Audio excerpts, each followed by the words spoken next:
August 2022. பூகோள அரசியலும் எரிசக்தி வகிபாகமும். எழுதியவர் ரூபன் சிவராஜா. வாசிப்பவர் துஷ்யந்தி குணரட்னம். சர்வதேச அரசியலில் நாடுகளின் பரஸ்பர தங்கியிருப்பு என்பது நலன்களின் அடிப்படையில் முரண்பாடுகளை கணிசமாக தணிக்கும் என்ற பார்வை நிலவி வந்திருக்கிறது. ஆனால் ரஷ்யா தொடர்பான மேற்கின் அணுகுமுறை முரண்பாடுகளை கூர்மைப்படுத்துவதாகவே அமைந்துள்ளது. சில தரப்புகள் இத்தகைய தங்கியிருத்தலை பேரம் பேசும் ஆயுதமாக கைக்கொள்வது வழக்கம். அது வெப்பனைஸ்ட் இன்டர்டிபெண்டன்ஸ், அதாவது ஆயுதமயமாக்கப்பட்ட பரஸ்பர தங்கியிருத்தல் என அழைக்கப்படுகிறது. அமெரிக்க அழுத்தத்திற்கு அடிபணிந்த ஐரோப்பா. உக்ரைன் மீதான ரஷ்யா ஆக்கிரமிப்பினை அடுத்து அமெரிக்காவும் ஐரோப்பிய ஒன்றியமும் ரஷ்யாவுக்கு எதிரான வணிக பொருளாதார தடைகளை அமல்படுத்த தொடங்கியுள்ளன. இதன் விளைவுகள் ஒற்றை பரிமாணம் கொண்டவையல்ல. ரஷ்யாவின் போர் இயந்திரத்தை வலுவிழக்கச் செய்யும் நோக்கினை முன்வைத்து மேற்கு வணிகத் தடைகளுக்கு நியாயம் கற்பிக்கிறது. ஆனால் வணிகத் தடைகளில் தலையாயது ரஷ்யாவில் இருந்து எண்ணெய் மற்றும் எரிவாயு இறக்குமதியை வெகுவாக குறைப்பது மற்றும் குறுகிய காலத்திற்குள் முற்றிலும் நிறுத்துவது என்பதாகும்.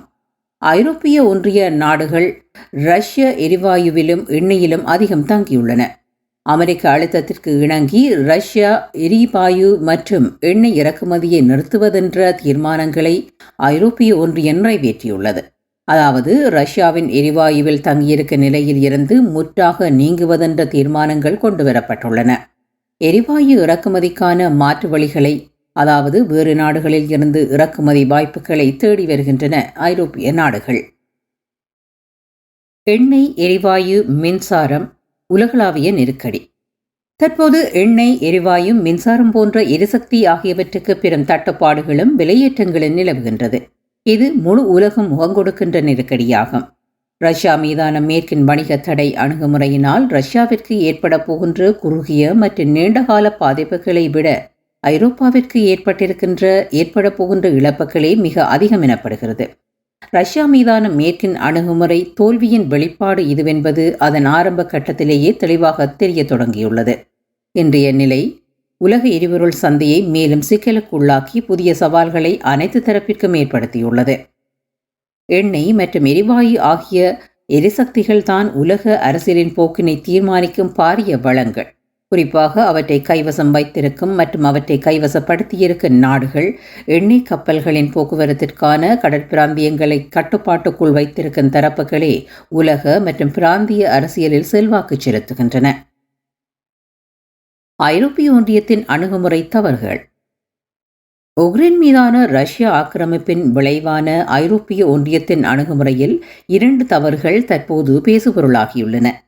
மாற்று ஏற்பாடுகளை உறுதிப்படுத்த முன்னர் தமக்கான எரிவாயு இறக்குமதியில் ரஷ்யாவில் தங்கியிருத்தலில் இருந்து நீங்குதல் என்ற தீர்மானம் முதல் தவறு. ரீபவர் EU என்ற திட்டத்தினை மார்ச் 8 ஐரோப்பிய ஒன்றியம் அறிவித்துள்ளது. 2022ஆம் ஆண்டு இறுதிக்குள் மொத்த இறக்குமதியை 2 பங்கினால் குறைப்பது, அதாவது 66% குறைப்பது என்ற முடிவு எட்டப்பட்டுள்ளது. 2030ற்குள் ரஷ்ய இறக்குமதியை முற்றிலும் நிறுத்துதல் என்பது அவ்வறிவிப்பின் உள்ளடக்கமாகும். 2வது அணுகுமுறை தவறு தமது எரிசக்தி நலன்களை சவால்களுக்குள் இட்டுச் செல்லும் வகையில் அமெரிக்காவின் அணுகுமுறையோடு கைகோத்திருப்பதாகும். ஐரோப்பிய ஒன்றிய நாடுகளின் மொத்த எரிவாயு பாவனையில் கிட்டத்தட்ட 40%, எண்ணெய் பாவனையில் கிட்டத்தட்ட 25% ரஷ்யாவில் இருந்து இறக்குமதி செய்யப்படுகிறது. இந்நிலையில் ஐரோப்பிய ஒன்றிய நாடுகள் ரஷ்ய எரிசக்தியில் பெருமளவு தங்கியுள்ளன. அமெரிக்கா அத்தகைய தங்கு நிலையில் இல்லை. மாறாக ரஷ்யாவுடனான ஐரோப்பிய ஒன்றியத்தின் எரிவாயு உடன்படிக்கைகளை இல்லாமல் செய்து தனது எரிவாயு உற்பத்திக்கான சந்தையை ஐரோப்பாவில் ஏற்படுத்துவது அமெரிக்க இலக்காகும். ஐரோப்பிய ஒன்றியத்தின் பெரிய பொருளாதார வளம் மிக்க நாடுகள் காலப்போக்கில் தமக்கான புதிய எரிசக்தி வழங்குநர்களை கண்டடையும் வலுவினையும் வணிக தொடர்புகளையும் கொண்டுள்ளன. அத்தோடு ரினியூவபிள் எனர்ஜி எனப்படும் புதுப்பிக்கத்தக்க சக்தி உருவாக்க திட்டங்களை விரிவுபடுத்தும் ஆற்றலையும் அவை கொண்டுள்ளன. ரினியூவபிள் எனர்ஜி என்பது சூரிய ஒளி, காற்று, மழை, கடலலை போன்ற இயற்கை வளங்களை பயன்படுத்தி உற்பத்தி செய்யப்படும் சக்தியை குறிக்கிறது. ஆனால் ஐரோப்பிய ஒன்றியத்தின் ரஷ்யா மீதான அணுகுமுறை ஐரோப்பாவின் பொருளாதார வளம் குன்றிய நாடுகளை அதிகம் பாதிக்கும். நடைமுறையில் ரஷ்யாவை புறக்கணிப்பதென்பது அமெரிக்காவை திருப்திப்படுத்துவதைத் தவிர ஐரோப்பிய நலன்களுக்கு சேவை செய்யாது. ரஷ்யாவை புறக்கணித்தல் தொடர்பாக ஐரோப்பிய ஒன்றியத்துக்குள் ஒருமித்த கருத்து நிலவவில்லை. போலந்து மற்றும் பால்கன் நாடுகள் அமெரிக்க கோரிக்கைக்கு இணங்கி ரஷ்ய இறக்குமதியை உடனடியாக நிறுத்தியுள்ளன. Hungary, Austria, Slovakia, Spain, Italy, Greece ஆகிய நாடுகள் அதிக ரஷ்ய எண்ணெயில் தங்கியுள்ள நிலையில் ஐரோப்பிய ஒன்றிய கோரிக்கைக்கு இணங்க மறுத்து வந்தன. மார்ச் இறுதியில் ரஷ்ய எண்ணெய் இறக்குமதியை நிறுத்துவது தொடர்பான தீர்மானம் ஐரோப்பிய ஒன்றியத்தில் எடுக்கப்பட்டது. பல வாரங்களாக இழுபறிப்பட்டே இம்முடிவு எட்டப்பட்டிருக்கிறது. பாரிய விளைவுகள். ஐரோப்பிய நாடுகள் எதிர்கொள்ளக்கூடிய பாரிய விளைவுகளை சீர்தூக்கி பார்க்காத அரசியல் அணுகுமுறைக்கு ஜெர்மன் சிறந்த உதாரணமாகியிருக்கிறது. அமெரிக்க எச்சரிக்கையை ஏற்று நோர்ட் ஸ்ட்ரீம் 2 கடற்கீழ் எரிவாயு குழாய் திட்டத்தை ஜெர்மன் கைவிட்டது. உக்ரைன் போருக்கு பின்னர் ரஷ்ய இறக்குமதியையும் கணிசமாக குறைத்துவிட்டது. ஜனவரி ஏப்ரல் மாதங்களுக்கிடையில் மட்டும் 55% இருந்த ரஷ்ய இறக்குமதியினை 35% குறைத்திருக்கிறது. 2024 இறுதிக்குள் முற்றிலும் நிறுத்துவதென்ற முடிவினையும் ஜெர்மன் எடுத்துள்ளது. ரஷ்யாவிற்கு மாற்றாக Norway, Netherlands, America, Qatar, Poland போன்ற நாடுகளுடன் புதிய மேலதிக உடன்படிக்கைகளையும் மேற்கொண்டுள்ளது. புதிய எரிவாயு இறக்குமதிகளை குழாய் வழி கடத்தும் வாய்ப்பு இல்லை. அவை திரவ இயற்கை வாயுவாகவே இறக்குமதி செய்யப்படுவன. அதற்கான தொழில்நுட்பமும் உள்கட்டுமானங்களுக்குமான பற்றாக்குறை பெருமளவில் நிலவுகிறது. ஐரோப்பிய நாடுகள் தத்தமது நாடுகளின் மூலோபாய நலன்களை முன்னிறுத்தி அதன் பொருட்டு முடிவுகளை எடுத்திருக்க வேண்டியவை. ஆனால் அமெரிக்காவின் அழுத்தத்திற்கு அடிபணிந்து உக்ரைன் போர் தொடங்கப்பட்ட சில வாரங்களிலேயே துரித கதியில் ரஷ்யாவுடனான வணிக விலகல் முடிவினை எடுத்துள்ளன. இது கிட்டத்தட்ட ஒரு அரசியல் தற்கொலைக்கு ஒப்பானது. திரவ இயற்கை வாயுவினை ஐரோப்பாவிற்கு விற்பனை செய்ய அமெரிக்கா உறுதியளித்துள்ளது. இதில் கவனிக்க வேண்டிய விடயம் என்னவெனில், ரஷ்யாவிடம் இருந்து இறக்குமதி செய்யப்பட்டு வந்த எரிவாயுவின் 10% குறைவானதே அமெரிக்காவினால் வழங்கக்கூடிய அளவு. தவிர இதற்கான விநியோகத்திற்கான உள்கட்டுமான தொழில்நுட்பம் செயலுறு பெறுவது 2026ற்கு முன்னர் சாத்தியமில்லை எனப்படுகிறது. ஐரோப்பிய ஒன்றியத்தின் எரிவாயு இறக்குமதி விகித அடிப்படையில் பின்வரும் அளவுகளை கொண்டிருக்கிறது. Russia 40%, Norway 22%, Algeria 18%, Azerbaijan 9%, Netherlands 7%. எண்ணெய் இறக்குமதி பின்வரும் அளவுகளை கொண்டிருக்கிறது. Russia 27%, Iraq 9%, Nigeria 8%, Saudi Arabia 8%, Kazakhstan, Norway 7%, Libya, America 6%. புதிய மாற்று வழிகளை கண்டடைதல். சவால்கள். ரஷ்ய எரிவாயுவில் தங்கியிருத்தலில் இருந்து முற்றிலும் வெளியேறுதல் என்பது அடிப்படையில் எரிசக்தி உற்பத்திக்கான புதிய மாற்று வழிகளை கண்டடைதல் என்பதை குறிக்கிறது. மாற்று வழிகள் 2 தளங்களில் முன்னெடுக்கப்படக்கூடியவை. ஒன்று, புதுப்பிக்கத்தக்க இயற்கை வழிமுறைகளிலான சக்தி உருவாக்கங்களை சொந்த நாடுகளில் முன்னெடுத்தல். இரண்டாவது, ரஷ்யா அல்லாத வேறு நாடுகளிடம் இருந்து இறக்குமதி செய்தல். இந்த 2 வழிமுறைகளும் சூழலியல் விளைவுகளை கொண்டுள்ளன.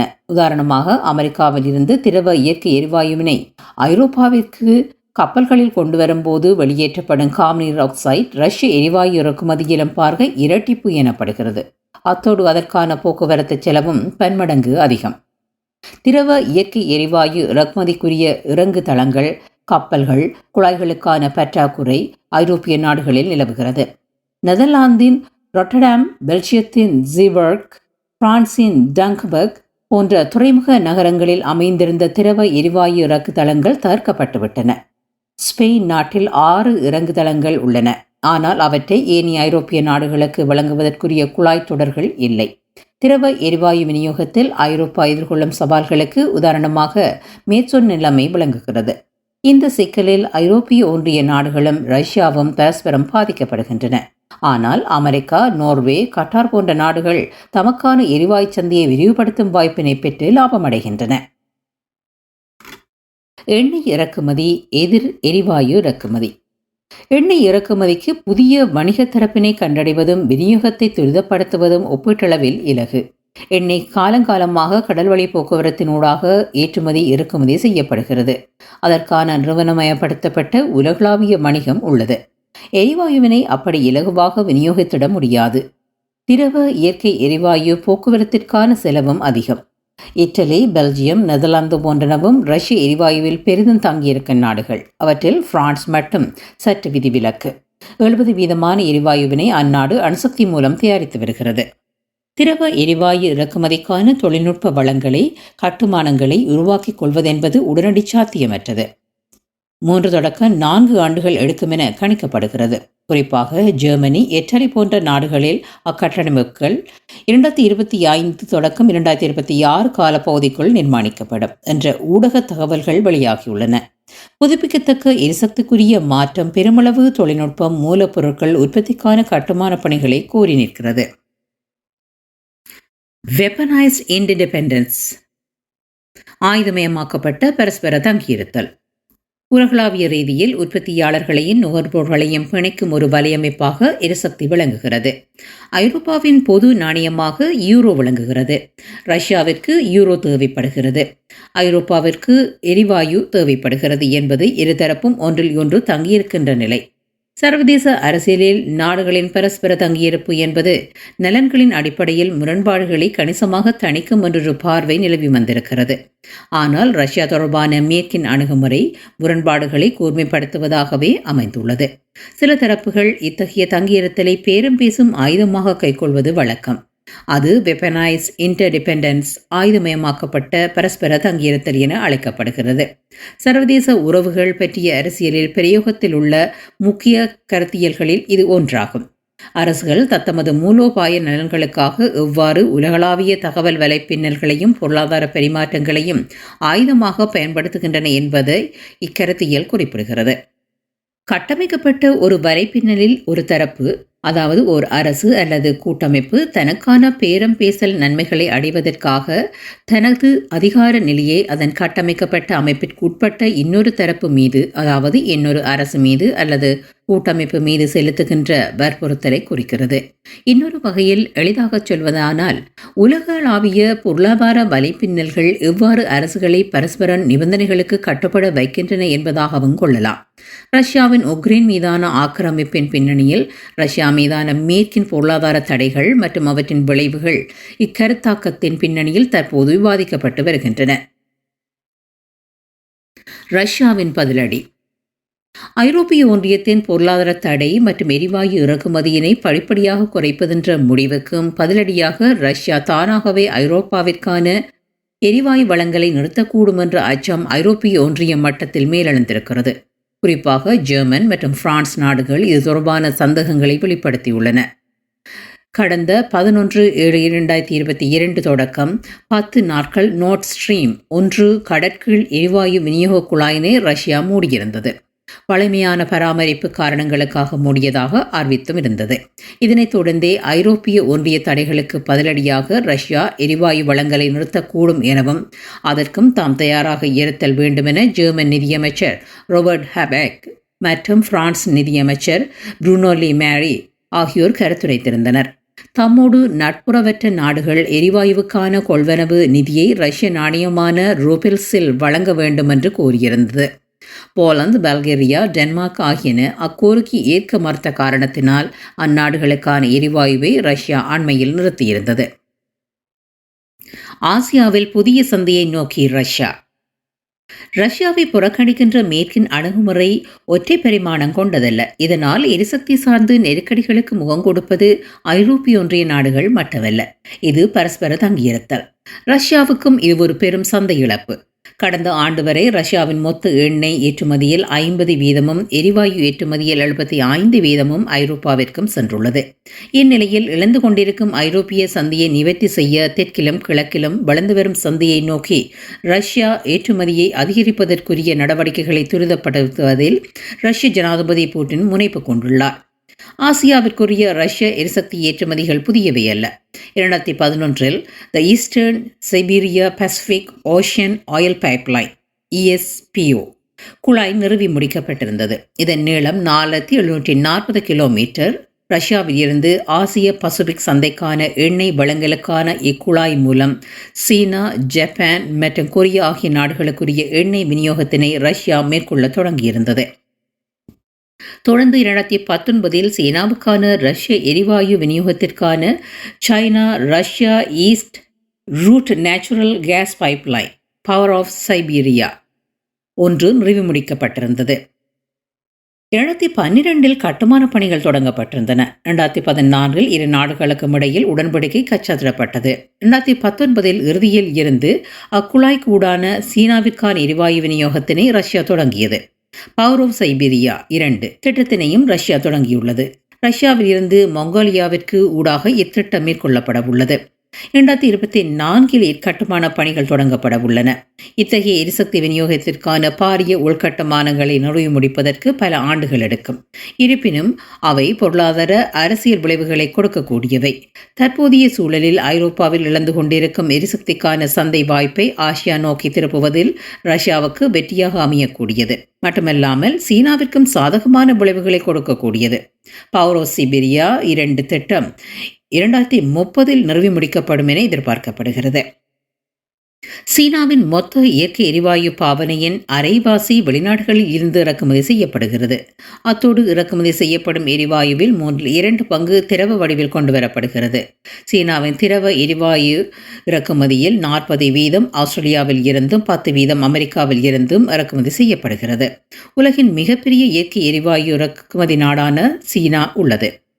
பவர் ஆஃப் சைபீரியா 1 வழியாக சீனாவுக்கு ரஷ்யா எரிவாயு ஏற்றுமதிகள் தொடர்ந்து அதிகரித்து வருகின்றன. குறிப்பாக இந்த ஆண்டின் முதல் 6 மாதங்களில் அவை 63% அதிகரித்துள்ளன என்ற செய்தியும் வெளியாகியிருந்தது. பூகோள வரையறைகளை வெற்றி கொள்வதற்கும் அமெரிக்கா, ஆஸ்திரேலியா, கட்டார் போன்ற பிராந்திய எண்ணெய் வல்லரசுகளுடனான எரிசக்தி போட்டியை சமாளிப்பதற்கும் திரவ எரிவாயு சந்தையில் தனது நிலையை வலுப்படுத்தும் ரஷ்யா புதிய விநியோக உள்கட்டுமானங்களை நிறுவி வருவதோடு ஏற்றுமதி உடன்படிக்கைகளையும் முன்னெடுத்து வருகிறது.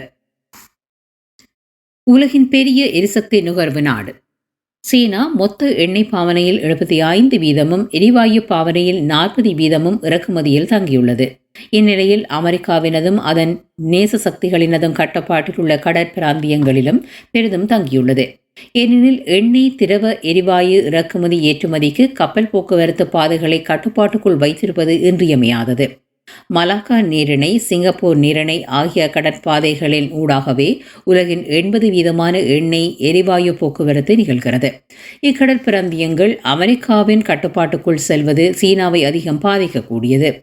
மலாக்கா நீரிணை இந்திய பெருங்கடலில் உள்ள 930 கிலோமீட்டர் நீளமுடைய ஒடுங்கிய கடல் பகுதி. இது சுமத்ரா தீவிற்கும் தெற்கிழக்காசியாவின் மலாயா தீபகற்பத்திற்கும் இடையில் அமைந்துள்ளது.